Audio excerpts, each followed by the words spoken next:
Et re-coucou, salut, je suis de retour. Du coup, je vais vous raconter ce qui s'est passé au bloc opératoire. Vous allez me dire, mais quoi, qu'est-ce qu'il y a? Elle nous l'a déjà raconté à la vidéo précédente.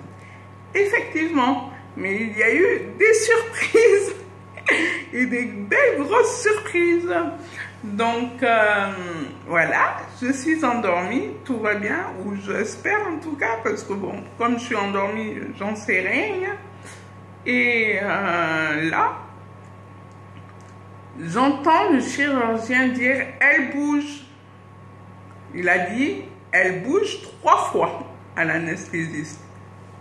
Et j'étais dans ma tête, mais morte de rire. Je me suis dit « ah ouais, je bouge, je suis encore vivante là, qu'est-ce qui se passe ?» Non, j'exagère, mais j'adore parler de cette expérience. Vous allez me prendre pour une folle. Mais j'ai envie de vous dire, vous ne le savez pas depuis que je suis une folle. Donc en fait, voilà. Le chirurgien a dit, je bouge une fois. Il a dit, je bouge 2 fois. Donc après, je ne sais pas si c'est le chirurgien ou son collègue. Mais voilà, en tout cas, il y a un gars qui a dit que je bougeais. Et, et moi... ayant complètement confiance en la médecine française, dans ma tête, je voulais leur avertir, oui, que j'étais en train de bouger, que je suis réveillée, rendormez-moi s'il vous plaît. Du coup, qu'est-ce que j'ai essayé de faire? J'ai essayé de parler. Je ne sais plus dans quel ordre, hein. Du coup, je vous dis ce que j'ai fait, mais je ne sais pas dans quel ordre. J'ai essayé de parler, mais je me suis aperçue qu'à droite, j'avais le tube qui était dans ma gorge. Du coup, il était vers ma droite.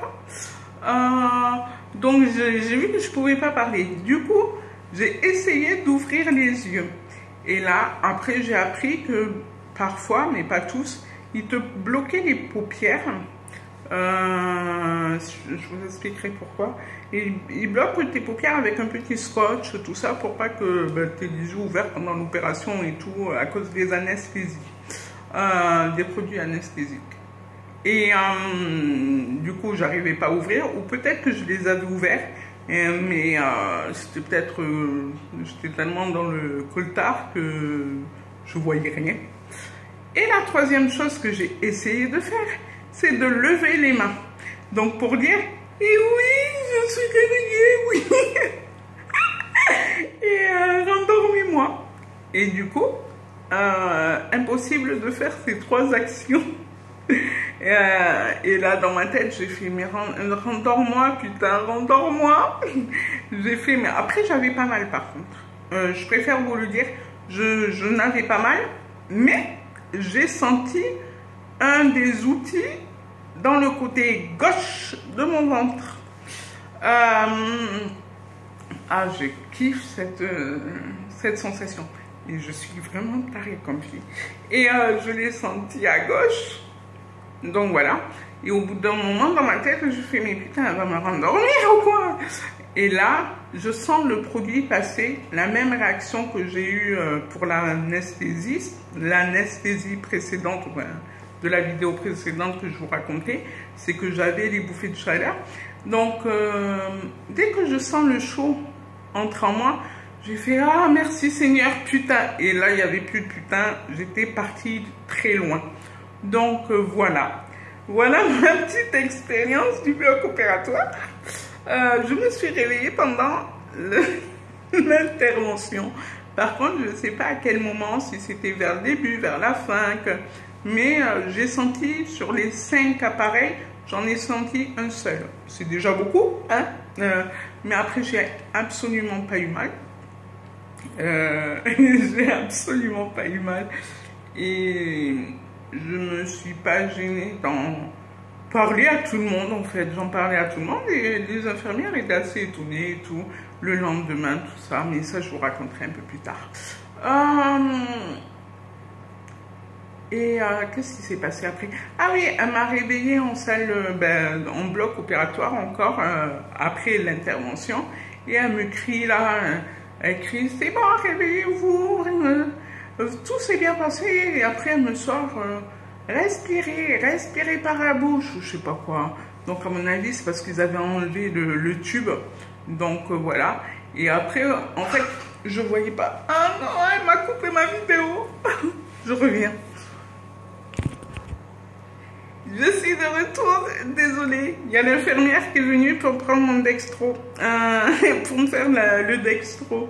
Du coup, j'étais dégoûtée et tout, hein, mais c'est rigolo. Donc, bref, voilà. Je ne sais plus où j'en étais. Comme d'hab, c'est malheureux à chaque fois qu'on me coupe, mais grosso modo, j'avais presque fini avec cette histoire. Je me réveille, comme je vous le disais, au bloc. Elle me dit de respirer. Du coup, moi, tout ce qu'elle me disait de faire, je faisais. Mais je n'étais tellement pas consciente, les yeux, j'arrivais pas à les ouvrir. Je ne voyais rien, par contre. Je vous avoue que je ne voyais rien. J'étais réveillée, mais je voyais rien. Je ne sais pas si j'étais réveillée sur le billard ou dans mon lit malgré tout, puisque quand même, le bloc est très grand en taille. Donc, je ne sais pas. Ensuite... je sais que je me suis rendormie et après je me suis retrouvée à la salle de réveil et là j'étais trop contente parce que ah oui j'avais pendant qu'on discutait avant qu'on me rentre au bloc avec l'anesthésiste et l'infirmier, je leur avais dit surtout n'oubliez pas de me plier les jambes et que j'ai les jambes surélevées, enfin que j'ai surtout pas les talons en contact du matelas et tout. Et en fait, tout a été respecté et vraiment, j'étais très très bien installée. Donc là, je vous remercie, l'équipe du bloc, vraiment, l'équipe du blog, l'équipe de salle de réveil, parce que j'étais vraiment, mais pour une fois, je me sentais bien, je me suis réveillée, c'était nickel. Quand je me réveille, la dame, elle me sort, est-ce que vous avez des douleurs? Je l'ai sorti un peu, mais ce n'était pas des douleurs, c'est juste parce qu'on n'est pas traque, quoi. J'ai fait un peu, tu sais, la tête bien défoncée, bien dans le cul. Là, c'est le coup de, on peut vraiment le dire. Et du coup, je fais un peu, mieux c'est vrai, vraiment un peu. J'étais relevée du buste un petit peu. J'avais les jambes exactement comme je les avais demandées.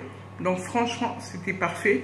Après, je ne sais pas combien d'heures je suis restée là-bas, mais en tout cas, quand j'ai ouvert les yeux en salle de réveil, il était 17h. Je m'en rappelle parce que tout était nickel. Voilà, il n'était pas 17h01 ni rien. La grande aiguille était sur le 12, la petite sur le 7. Donc, enfin, sur le 5, le 5, ah, tout d'un coup, j'ai un doute. Sur le 5, hein, oui, sur le 5. J'étais là, mais non, pas sur le 7, sur le 5, puisque après je suis montée, il ne faisait pas encore nuit dans ma chambre. Donc voilà.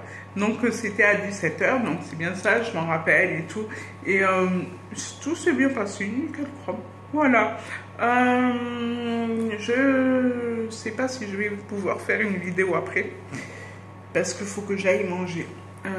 Là, je suis trop basse niveau glycémie. Du coup, je vais aller manger un truc, je vais faire une petite pause parce qu'elle doit revenir me faire un dextro plus tard. Je croyais que j'allais être tranquille cet après-midi. Ben non, non, non. Je m'ennuie, mais pourtant je m'ennuie, mais on arrive à me faire chier quand même. Donc, j'essaye de comprendre. Donc, c'est rigolo. Voilà. Moi, ben, comme d'habitude, vous avez l'abonnement par ici. La dernière vidéo de télécharger par là. Ensuite, ben, je vais vous parler un petit peu de mon arrivée au service. Quoi. Prochaine vidéo, ben, ça sera ça. Le service, qu'est-ce qui s'est passé, quoi. Ben, après, la salle de réveil, tout simplement. Bon, ben, je vous embrasse. J'espère que je vais vous dire à tout à l'heure. J'espère. Et sinon, ben, à très très vite. Bisous. Salut, salut.